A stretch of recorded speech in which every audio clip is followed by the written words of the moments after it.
ከሊሊ ጋር 7 ዓመት በፍቅር ቆይተናል። ወደ 8 የተጠጋን ነው።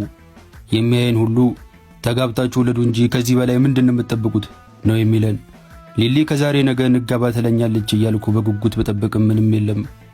እሷ ካላለችኝ እንግዲህ እኔ ልበላት አልኩና እንግዲህ ሊሊዬ 7 ዓመት ሙሉ በፍቅር ቆይተናል፣ በቃ መጋባት አለብን አልኳት።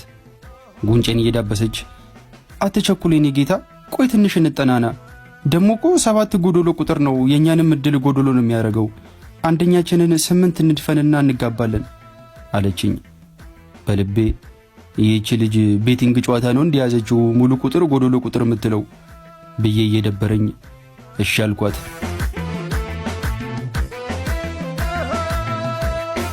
ከ1 ዓመት በኋላ ደግሜ ጠየቅኳት። እሺ ያው 8 ዓመት ሞልቶናል፣ አሁንስ አንጋባም አልኳት። ወይ ዮብ ግን ችኮላ፣ ለምን ግን እንደ ስምህ ትዕግስተኛ አትሆንም? ምን አለ ትንሽ ብንጠናና አለችኝ። ተናደድኩ። ምንድነው አንቺ የነማቱሳላ ዘመን ላይ የምንኖር መሰለሽ እንዴ? 8 ዓመት ሙሉ ቆይተን ድጋሚ እንጠናና የምትይው? ደግሞስ እንደ ሌላ ሴቶች የእድሜሽ መሄድ ምናምን አያሳስብሽም እንዴ? ነው ወይስ ያንቺ እድሜ ወደ ኋላ ነው የሚቆጥረው አልኳት። ለራሳችን ብዬ እኮ ነው ማሬ፣ አትናደድ። ፈገግ ብላ አሁን ደግሞ እኮ ጥሩ መተናል። 8 ዓመት መታገስ የቻልክ ልጅ ሌላ 8 ዓመት መጠበቅ ይከብዳል አለችኝ። ላብድ ደረስኩ። ማለት ሌላ 8 ዓመት እንጠናናለን አልኳት። ፈገግ ብላ ካነሰን ጨምራለን አለችኝ። እንባ በተናነቀው ድምፅ ኧረ ተይ ሊሊ፣ ሌላ ለሚጠናና ሰው ዕድል እንስጥ። ጥናትና ምርምር ቢሮ ራሱ እኮ እንዳንቺ አያጠናም። ኧረ ምን ጉድ ነሽ አልኳት። ከ2 ከ3 ከ4 ዓመት በኋላ የተለየ ነገር የለም። እንጠናና እንጠናና እንጠናና ነው መልሷ።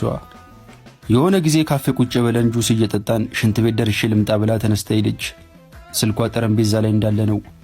ድንገት ጠራ። የስልኳን ስክሪን አየሁት። ሰብጀክት ስሪ ይላል። ምንድነው ደግሞ ሰብጀክት ስሪ? ግንባሬን ቋጠር አድርጌ ትንሽ አሰብኩና ስልኩን አነሳሁት። ስልኩን ገና ከማንሳቴ ዛሬ ምን ጠናና እያልሽ ነው? ኧረ ተይ ግን ተይ አትጮችብኝ ብሎ እምባ እየተናነቀው ስልኩን ዘጋ። ሌላ ስልክ ወዲያው ተደወለ። ሰብጀክት 5 ይላል። አነሳሁት። ወፈር ያለ ድምፅ። እኔ ግን አንቺ አጥንተሽ እስክጨርሽ ድረስ መጃጀት አለብኝ? በኋላ ብልቴ በቪያግራ እንኳን መነሳት ማይችልበት ደረጃ ደርሶ እንዳይቆጭሽ ቶሎ ተጋብተን ብንወልድ ይሻላል፣ አስቢበት ብሎ ስልኩን ዘጋው። ሳብጀክት 7፣ ሳብጀክት 8፣ ሳብጀክት 9 በተከታታይ ደወሉ። ብሶታቸውን ለፍልፈው ዘጉ። የግንባሬ ደም ስሮች የተውጣጠሩ ሲሄዱ ይታወቀኛል። ምን እየተካሄደ ነው?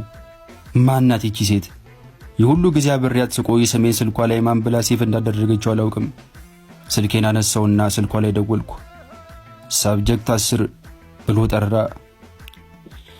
ወይኔ! ሁለቱንም እጆቼን ጭንቅላቴ ላይ ጫንኩና ወንበሬ ላይ በጀርቤ የተለጠጥኩ። ለካ ሳብጀክት በስቶባት ነው ማጥናት ያበዛችው። ለካ ሳብጀክት በስቶባት ነው የምታጠናው ቶሎ የማይገባት። ከሽንት ቤት እስክትመለስ አልጠበቅኳትም። እግሬን እየጎተትኩ ካፌውን ለቅቄ ወጣው። በእርግጥ ከትንሽ ቀናት በኋላ ልክ እንደ ካፌው ጭንቅላቴን እምለቅ ይመስለኛል።